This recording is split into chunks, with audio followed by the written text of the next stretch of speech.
नालासोपारा पूर्वेकडील साई बाजार या इमारतीच्या मागे असलेल्या गोदामाला आग लागली आहे। यामध्ये 4 गोदामं जळून खाक झाली आहेत। वसई विरार अग्निशमन दलाच्या 3 गाड्या घटनास्थळी पोहोचल्या असून सध्या आगीवर नियंत्रण मिळवण्यात अग्निशमन दलाला यश आलं आहे।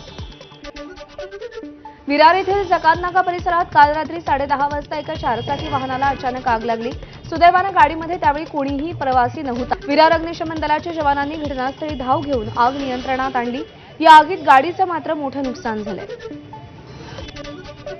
भिवंडी तालुक्यातील राहणाल ग्रामपंचायत हद्दीमधील मनीसुरत कॉम्प्लेक्समध्ये कपड्याच्या गोदामाला आग लागली। गोदामात सिलेंडरचा ब्लास्ट झाल्यानं भीषण आग लागली।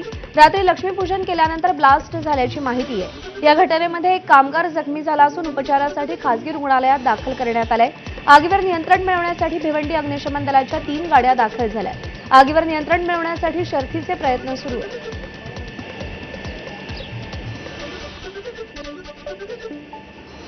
भिवंडी तालुक्यातील राहणाल ग्रामपंचायत हद्दीमधील असलेल्या मनीसुरत कॉम्प्लेक्स यामधील असलेल्या जो महावीर मडवी कंपाऊंड आहे त्या ठिकाणी कपड्याच्या गोदामाला भीषण अशी आग लागलेली आहे।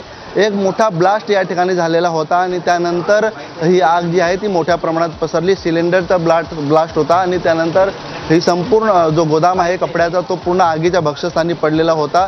आपण बघू शकतो की ब्लास्ट इतका मोठा होता की संपूर्ण जी भिंत आहे इमारतीच्या दुसऱ्या मजल्यावरील ती संपूर्ण भिंत या ठिकाणी तुटून पडलेली आहे आणि अक्षरशः आपण जर पाहिलं तर आग इतकी भीषण होती की संपूर्ण जो आतमध्ये ठेवलेला जो कपड्याचा माल होता तो पूर्णतः जळून खाक झालेला आहे आणि इतर गोदामं जी आहेत ती देखील आगीच्या भक्षस्थानी पडू नये यासाठी अग्निशमन दलाचे जवान जे आहेत या ठिकाणी शर्थीचा प्रयत्न करताना दिसतात। आपण बघू शकतो की मोठा साठा कपड्याचा जो होता या गोदामामध्ये होता आणि आता आपण बघू शकतो की काही लोक आपल्या सोबत आहेत ज्यांनी हा पूर्ण जो ब्लास्ट है तो या ठिकाणी ऐकलेला होता। या ठिकाणी तो क्षण या ठिकाणी क्या कहेंगे कि क्या हुआ था? ये लगभग 3:30 बजे बहुत बड़ा धमाका हो गया इधर। वो लगभग गैस फट गया लगता है। कपड़ा का गोडाउन था उसमें अपना सामान वाला ऑफिस में वो गैस फट गया। इसी वजह से सब गिर गया एकदम। पूरा दीवार वगैरह सब यह फट गया, सब गिर गई है। दीवार वॉल सब खिड़की सब उधर चला गया बहुत दूर। कुछ लोग रहते भी थे जो जख्मी हुए। हाँ अभी लगभग दिखा नहीं, बाजू में रहता है, इधर भी रहता है। अभी क्या मालूम अंदर क्या हुआ नहीं हुआ, अभी तो जब आग बुझेगा तब पता चल जाएगा। नक्कीच या ठिकाणी पाहू शकतो आपण की आग इतकी भीषण होती की या आगीमध्ये आपण जवळपास बघू शकतो की 3 जे कपड्याचे गोदामे होते ती या ठिकाणी जळून खाक झालेली आहे। दुसऱ्या मजल्यावरती हा संपूर्ण प्रकार घडलेला आहे। लक्ष्मीपूजन होतं काल आणि लक्ष्मीपूजन केल्यानंतरच या ठिकाणी काही वेळानंतरच हा जो ब्लास्ट आहे तो सिलेंडरचा या ठिकाणी झालेला होता आणि त्यानंतर आपण बघू शकतो की हा जो पूर्ण परिसर आहे तो कशा पद्धतीने या ठिकाणी जी भिंत खाली पडलेली आहे ती बघू शकतो की ब्लास्ट इतका मोठा होता की त्या ब्लास्ट नंतर संपूर्ण जी भिंत आहे इमारतीची ती या ठिकाणी कोसळलेली आहे आणि मोठ्या प्रमाणात आगीचा धूर आणि आग या ठिकाणी आगीचे जे लोळ आहे ते या ठिकाणी पाहायला मिळत होते। त्यामुळे या आगीवरती कधीपर्यंत नियंत्रण मिळवता येईल हे अजूनही सांगता येत नाही, परंतु आगीवरती नियंत्रण मिळवण्यासाठी सातत्याने अग्निशमन दलाचे जे जवान आहेत ते या ठिकाणी प्रयत्न करताना दिसत आहे। जवळपास 3 गाड्या अग्निशमन दलाच्या घटनास्थळी दाखल आहेत आणि या आगीवरती नियंत्रण मिळवण्यासाठी सातत्याने प्रयत्न केला जात आहे। अनिल वर्मा, एबीपी माझा, भिवंडी। रायगड जिल्ह्यातल्या रोहा तालुक्यातील ज्ञानगंगा बहुविकलांग संस्थेच्या प्रेरणा मतिबंध शाळेला काल मध्यरात्री 9:30च्या सुमारास आग लागल्याची घटना घडली। विजेच्या शॉर्ट सर्किटमुळे आग लागली असावी अशी शक्यता वर्तवली जाते। मात्र स्थानिक नागरिकांच्या सतर्कतेमुळे आणि अग्निशमन दलाच्या त्वरित मदतीमुळे मोठी दुर्घटना टळली।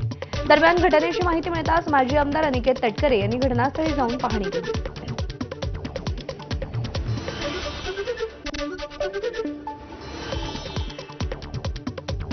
भाजपचे केंद्रीय मंत्री गिरिराज सिंग यांच्या वादग्रस्त वक्तव्यावरून सामनाच्या अग्रलेखातून टीका करण्यात आली आहे। मुसलमानांना नमकहराम म्हणणं हा भाजपवाल्यांचा छंद आहे, पण दिल्लीत मात्र तालिबान्यांसाठी पायघड्या घातल्या जातात, यावर सामनानं कोरडे उठले।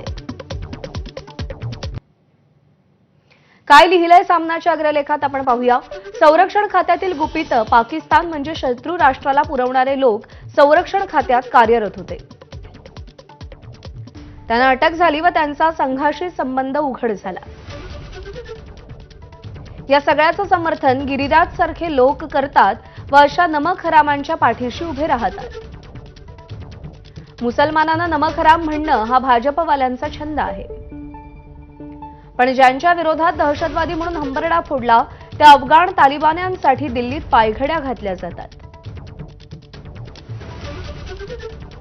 आणि दिल्लीत पायघडा घालण्याचं काम काही दिवसांपूर्वी मोदी सरकारनं केलंय.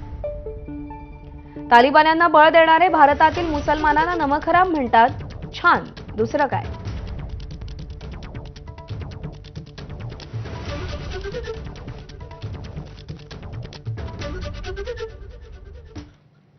देशातील 7 प्रमुख शहरांमध्ये ग्राहकांनी घर आणि कार्यालयाच्या खरेदीसाठी प्रामुख्याने मुंबईला पसंती दिली असून या यादीमध्ये पुण्यानंही बाजी मारल्याची माहिती बांधकाम उद्योगाचा अभ्यास करणाऱ्या एका सर्वेक्षण कंपनीनं केलेल्या सर्वेक्षणाद्वारे पुढे आली आहे. विशेष म्हणजे गेल्या 3 वर्षांपासून देशात घर आणि कार्यालयांच्या खरेदीमध्ये दिल्ली एनसीआर इथे मोठी मागणी होती.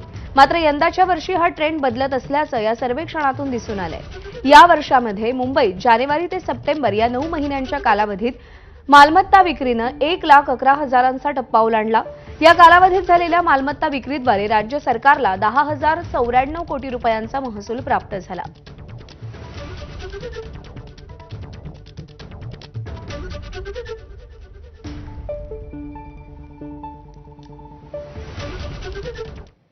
आणि यानंतर एक महत्त्वाची बातमी. दिवाळीमध्ये देशभर 6 लाख कोटींची खरेदी विक्री झाली आहे. कॉन्फेडरेशन ऑफ ऑल इंडिया ट्रेडर्सनं ही माहिती दिली आहे. 5,40,000 कोटी रुपये किमतीच्या वस्तूंची विक्री झाली आहे. देशभरातील 60 प्रमुख केंद्रांवरील सर्वेक्षणाच्या आधारे ही आकडेवारी समोर आली आहे.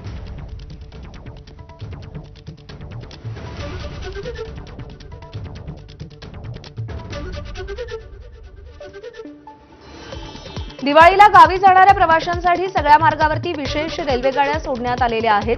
त्याचा फटका नियमित धावणाऱ्या सुपरफास्ट गाड्यांसह वंदे भारतला बसतोय. दरम्यान गेल्या 2 दिवसांपासून सोलापूर ते मुंबई दरम्यान धावणाऱ्या वंदे भारतला 1 ते 2 तास उशीर होतोय. त्यामुळे पुणे स्थानकावर 2 तास वंदे भारतची वाट पाहत थांबावं लागलं. परिणामी प्रवाशांनी मनस्ताप व्यक्त केलाय. मान्सूननं मुंबईतून एक्झिट घेतल्यानंतर शहर आणि उपनगरात ऑक्टोबर हीटची तीव्रता वाढली आहे. या उकाड्यानं त्रस्त झालेले मुंबईकर सध्या बेस्टच्या वातानुकूलित बसेसमधून प्रवास करण्यास पहिली पसंती देत आहेत. त्यामुळे बेस्टच्या एसी बसेस प्रवासी सेवेमध्ये सुपरहिट ठरल्यात. ऑक्टोबरच्या 20 दिवसात तब्बल 2.28 कोटी मुंबईकरांनी एसी बसमधून प्रवास केला आणि त्यातून बेस्ट बसला 25 कोटींचा महसूल प्राप्त झाला. सद्यस्थितीमध्ये बेस्ट उपक्रमाच्या ताफ्यामध्ये 1,745 एसी बसगाड्या उपलब्ध आहेत. या बसच्या सहाय्याने मुंबई शहर आणि उपनगरात 237 मार्गांवरती एसी बसेस चालवल्या जात आहेत.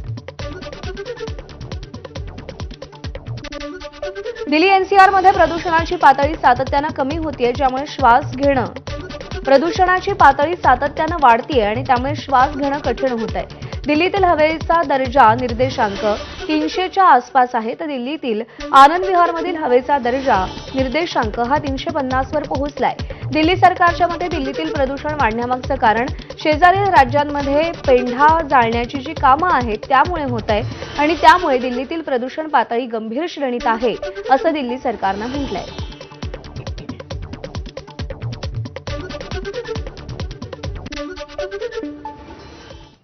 देवाच्या प्रसादाची लुटालूट झाल्याचं तुम्ही कधी ऐकलंय का?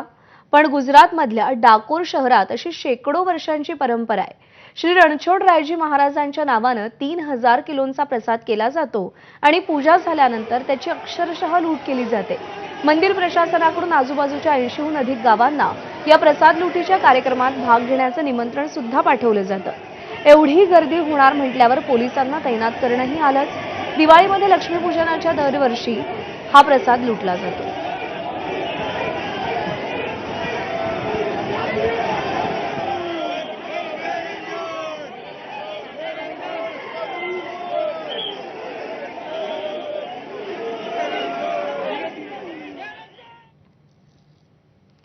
परदेशातही दिवाळीचा उत्साह पाहायला मिळतोय. दुबईतील मीना बाजारामध्ये दिवाळी साजरी करण्यात आली आणि यावेळी फटाक्यांची जोरदार आतिषबाजी करण्यात आली. बिहारच्या अलीनगर विधानसभा मतदारसंघातील भाजप उमेदवार मैथिली ठाकूर यांनीही जोरदार प्रचार सुरू केलाय. त्यांच्या सभांमध्ये त्यांची गाणी ऐकण्यासाठी मोठी गर्दी होतीये. इतर नेते त्यांच्या भाषणांनी मतदारांना आकर्षित करण्यात व्यस्त असतात. मैथिली ठाकूर तिच्या मधुर आवाजानं मनं जिंकते. जेव्हा मैथिली ठाकूर रस्त्यावरच्या सभांमध्ये गाणी गाते तेव्हा मोठ्या संख्येनं मतदार येतात, ज्यात बहुतेक महिला आहेत. दरम्यान मैथिली ठाकूरची शैली मतदारांना किती प्रमाणात आकर्षित करते हे 14 नोव्हेंबर रोजी कळेल.